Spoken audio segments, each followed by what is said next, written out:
Short questions. Mr. Speaker, Proceed.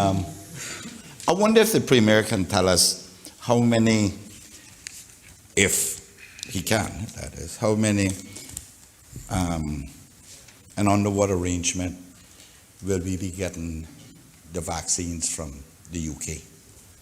What do you mean by arrangement? We paying for them, they paying for them, how many it is? Mr. Chairman, there is no cost to the overseas territories. The UK is looking after the territories. These are going to be received free of cost to all of the territories.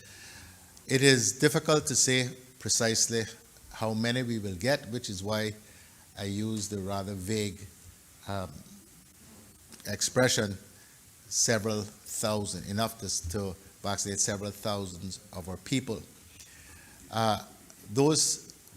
And the reason for that is not because anyone is being coy, but the UK had expected to receive 40 million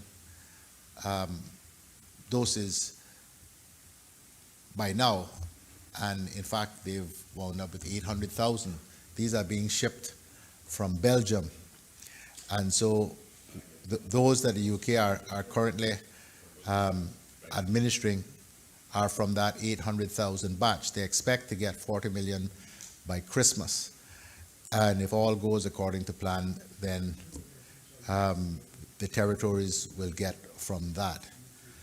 I am hesitant to say precisely how much, because the truth is there are still some contingencies about these. But the indication is that we should have several thousand by the first week in January, and if everything goes according to plan. But there may be some slippage in these dates.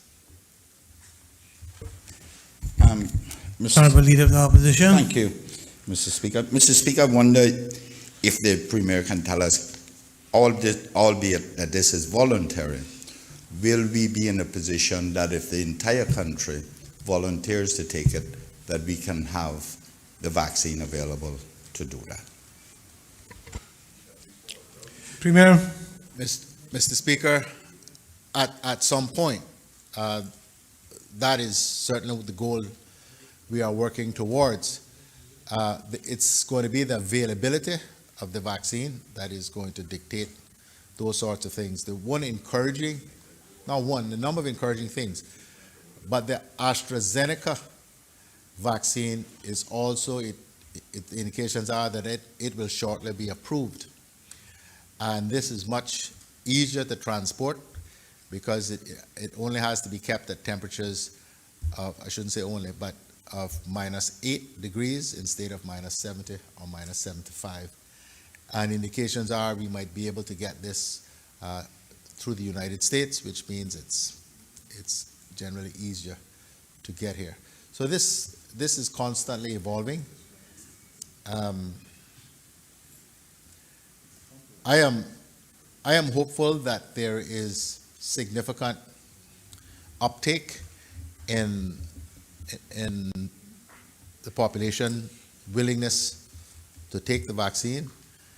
It'll take us some time to work through that first batch, and I'm hoping that by the time we've through with that, other batches of it will have been received, and we can carry on with the program. Mr. Speaker, I'm going out on a limb here, which I'm not sure everyone, even within the government administration, I don't mean the elected members, will necessarily agree. But I am hopeful that if things go well, that we could be in a position by March where we can start to feel quite secure about opening the borders, because we would have had enough of our people here inoculated to create the oft talked about herd immunity, which will protect the entire community. Again, all of these things are contingent upon how well we are able to convince our population that the right thing to do is to take the vaccine. But I expect, Mr. Speaker, also, I spend a lot of time reading and following what's happening with this around the world, is that in developed countries, it is going to swiftly become a requirement that you have to have taken the vaccine to enter places like the United States and the United Kingdom and many other countries around the world. And that in of itself is going to spur a lot of people to take the vaccine. But this landscape is constantly evolving, so we just have to watch and wait and do our part